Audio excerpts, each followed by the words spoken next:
You are now listening to About That Business, hosted by Rom Wills. Rom Wills is an entrepreneur and personal coach who has helped people reach their fullest potential personally and professionally. Take it away, Rom. Thank you, Marshall. Opportunities during the retail apocalypse. And you know what?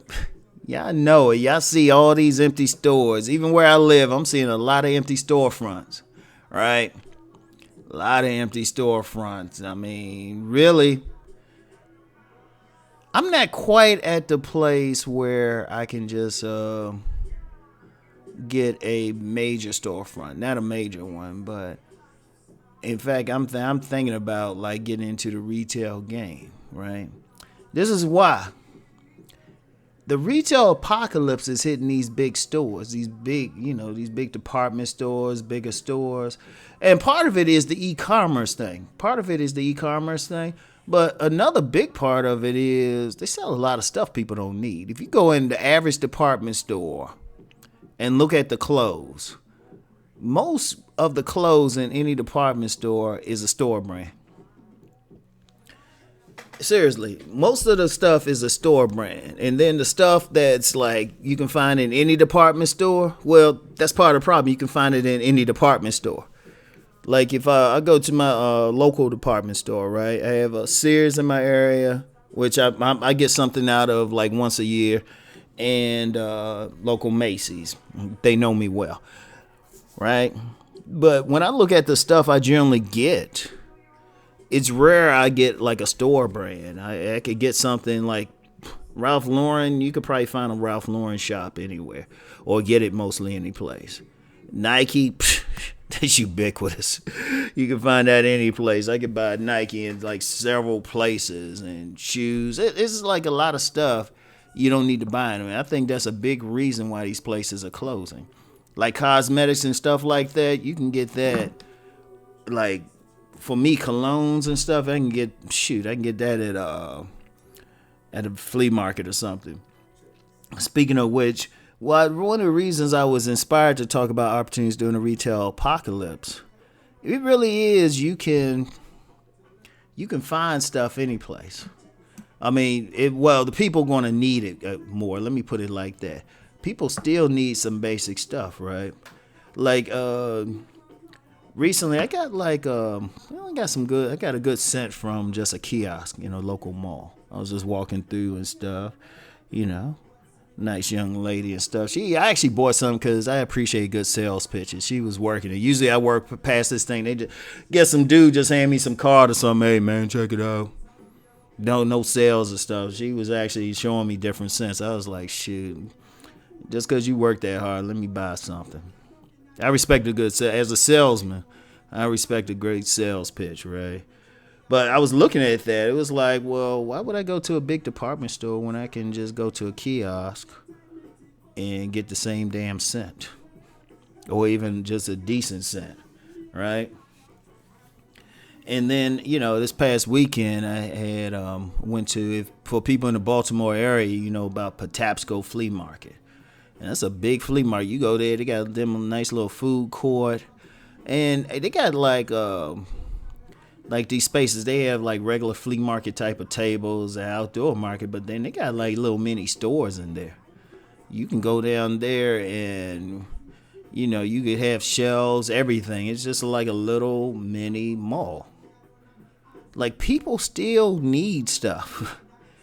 Like the stores, like the retail apocalypse is like, they just not buying it from the bigger stores, but you can get, depending on who you are, you can get clothes from any place. In fact, I might even look into how to get like some high-end stuff, what I need to do. All right. But you can get socks, you can get any place from any of these flea markets or something. And the reason why people still need the stuff. Now, the high-end stuff, maybe not.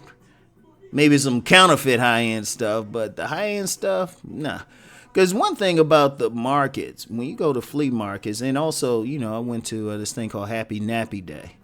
You had a bunch of vendors out there. Most of the world buy stuff in markets. They don't buy it at malls. They buy stuff at markets because they still need something. You know, I talked about in a video a while ago, System D. That's the informal economy. Now, a lot of people think that's just drug dealing and illegal stuff, but a lot of times it's just regular stuff sold in the market or something. You know, in fact, there's even companies, they market just to these people who want to sell something in the market because a lot of people will get it. It's cheaper, and it's cheaper because usually somebody doesn't have to pay a high rent. So they can discount stuff, you know, and it's like even at like the Patapsco market, you know, there's some people selling some music, all of that. And I knew how much they paid for the tables. I'm like, well, shoot, $25 a day? Shoot, you paying what, $200 a month for some space, and you getting you making a lot of money off of that because you don't have the overhead. Because one of the problems with the retail apocalypse, I mean, it's hard for people to. A lot of their money is going into rent. It's going into their product. They got to pay people, and then after all that, you still got to try to make a profit, and it's hard. And then with these stores closing and stuff, boom. And like I said, in most of these stores, they got stuff you don't need or you're not going to buy. You know? Shoot, you can even some of these markets, and you probably got some markets you can even get decent shoes. Like maybe off-brand or something, or, you know, they're a little old. And if you know where to look, shoot, there's always a wholesale place. In fact, I'm gonna look into that. I might get into retail because people still want these things and figure out how to do it. I don't know if I thought about doing Ralph Lauren, but that might be some logistic issue trying to do it at some flea markets. I would make money, especially because I could cut the price, but I probably had to have like some big old like. You know, kill like the whole planet type of dude there as security. I would have to, I probably had to get a gun permit or something and have some security right there. I'd have to like really control entry and exit into that space if I did that. So that's a good reason to try to do it. Anyway, right? But I would make money like a champ. Yeah, people still want to buy this stuff. People still buy stuff. I mean, you know. The stores might close, but like I said, and I've worked retail, they got a lot of stuff that they don't need. That's why people don't need. They're not gonna buy it all the time, right? But people still need basic stuff. In fact, thinking about selling toilet paper and stuff, paper products, household products like that. Get a little space, sell that, because people are always gonna use it, right? But that's how you have to think. There's still opportunity out there. People still need the stuff. And in business, that's all it really come down to, supply and demand. What do people still need? You know, they still going to need socks. Shoot, you can get a bunch of socks or T-shirts, something like that. Or what a lot of people do, they make up, it's oversaturated, but people make up their own designer T-shirt, sign it. People still need clothes. People still need food. I mean, like I was looking at that when you got like all these outdoor farmers markets, flea markets, and all of that. Usually you get a permit, they allow you to sell food. Shoot, people still going to eat. People still going to eat. I mean, there's still opportunities because you have to base it on not on all these stores selling stuff that people ain't going to necessarily buy, but what are people going to always use? You know, like personal care products. And that's a big business. People are always going to want some lotion on their damn hands. Or at least the cool people. You know, some of y'all are ashy. You know, some of y'all might be ashy blokes. Shout out to my friend across the pond. But,